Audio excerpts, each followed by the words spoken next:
ಅಯೋಧ್ಯೆ ರಾಮ ಮಂದಿರ ಚಂದಾ ಚೋರಿ ಪ್ರಕರಣದ ತನಿಖೆ ತೀವ್ರಗೊಳ್ಳುತ್ತಿದ್ದಂತೆ ಆಘಾತಕಾರಿ ಮಾಹಿತಿ ಹೊರಬರುತ್ತಿದ್ದು, ಕದ್ದ ಹಣದ ಹಂಚಿಕೆಗಾಗಿ ಆರೋಪಿಗಳ ಮಧ್ಯೆ ಜಗಳವಾಗುತ್ತಿತ್ತು ಎಂಬುದರ ಬಗ್ಗೆ ಈಗ ಸಾಕ್ಷ್ಯ ದೊರೆತಿದೆ. ವರ್ಷದ ಹಿಂದೆ ರಾಮ ಮಂದಿರ ಹಗರಣದ ಆರೋಪಿಯೊಬ್ಬನ ಮೊಬೈಲ್ ಫೋನ್ನಲ್ಲಿ ಡಿಲೀಟ್ ಮಾಡಲಾಗಿದ್ದ ಚೋರಿ ಕುರಿತ ಚಾಟಿಂಗ್ ಸಂಭಾಷಣೆಯನ್ನು ಸೈಬರ್ ತಜ್ಞರ ಸಹಾಯದಿಂದ ಮರಳಿ ಪಡೆಯುವಲ್ಲಿ ಪೊಲೀಸರು ಯಶಸ್ವಿಯಾಗಿದ್ದಾರೆ.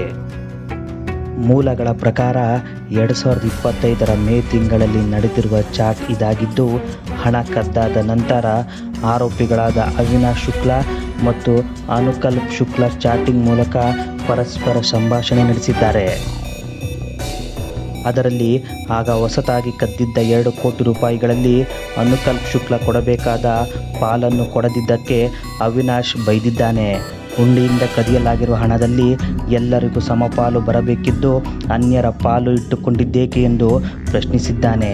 ಜೊತೆಗೆ ತನಗೆ ಬರಬೇಕಿರುವ ಪಾಲು ಬೇಗನೆ ಕೊಡುವಂತೆ ಆಗ್ರಹಿಸಿದ್ದಾನೆ. ಚಾಟಿಂಗ್ನಲ್ಲಿ ಈ ವಿಚಾರ ಬಹಿರಂಗವಾಗುತ್ತಲೇ ಪೊಲೀಸರು ಆರೋಪಿಗಳ ಬ್ಯಾಂಕ್ ಖಾತೆಗಳ ಪರಿಶೀಲನೆಗೆ ಮುಂದಾಗಿದ್ದಾರೆ. ಅಲ್ಲಿ ಜಮೆಯಾಗಿರುವ ಹಣ ಇವರು ಹೇಳುವ ಹಣಕ್ಕೂ ತಾಳೆಯಾದರೆ ಆರೋಪಿಗಳ ವಿರುದ್ಧ ಪ್ರಬಲವಾದ ಸಾಕ್ಷ್ಯ ಸಿಕ್ಕಂತಾಗುತ್ತದೆ. ಕಳ್ಳತನ ಶುರುವಾದ ನಂತರ ಆರೋಪಿಗಳು ತಮ್ಮ ಮೊಬೈಲ್ ಫೋನ್ಗಳಲ್ಲೇ ಚಾಟ್ ಅಥವಾ ಕಾಲ್ ಮಾಡಿ ಸಂವಹನ ನಡೆಸುತ್ತಿದ್ದರು. ಬಳಿಕ ಹಳೆಯ ಫೋನ್ನಲ್ಲಿದ್ದ ಎಲ್ಲ ಡೀಟೇಲ್ಗಳನ್ನು ಡಿಲೀಟ್ ಮಾಡಿ ಹೊಸ ಫೋನ್ಗಳನ್ನು ಖರೀದಿಸಿದ್ದರು.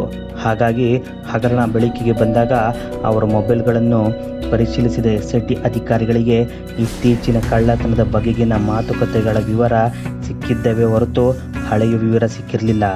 ಹಾಗಾಗಿ ಅವರ ಹಳೆಯ ಚಾಟಿಂಗ್ಗಳನ್ನು ಪಡೆಯಲು ಸೈಬರ್ ತಜ್ಞರ ಮೊರೆ ಹೋಗಿದ್ದರು. ಸದ್ಯಕ್ಕೆ ಪೊಲೀಸ್ ಬಂಧನದಲ್ಲಿರುವ ಆರೋಪಿ ಅವಿನಾಶ್ ವಿಚಾರಣೆ ವೇಳೆ ಹುಂಡಿಯಿಂದ ಕದ್ದ ರೀತಿಯನ್ನು ವಿವರಿಸಿದ್ದಾನೆ.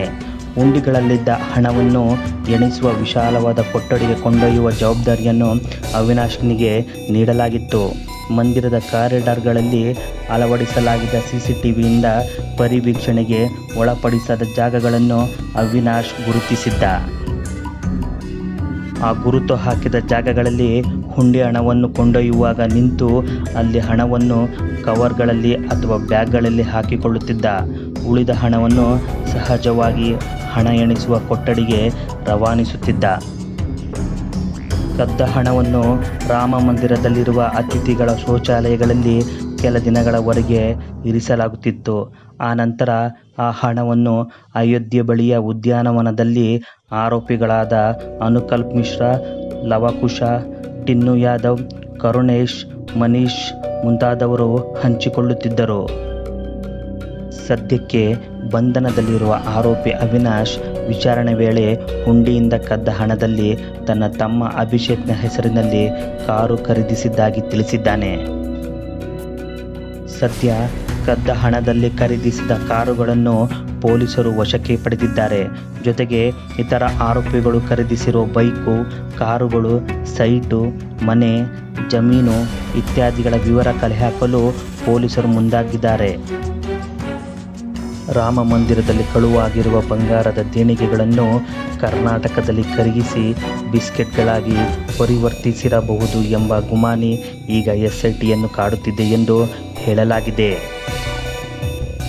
ವಿಶೇಷ ಸಂದರ್ಭಗಳಲ್ಲಿ ಭಕ್ತರಿಂದ ಮಂದಿರಕ್ಕೆ 26ರಿಂದ 27 kgಯಷ್ಟು ಚಿನ್ನಾಭರಣ ಕಾಣಿಕೆಯಾಗಿ ಬಂದಿದ್ದು, ಅವುಗಳಿಂದ ಭಾಗಶಃ ಚಿನ್ನ ಕತ್ತರಿಸಿ ಕದಿಯಲಾಗಿದೆ.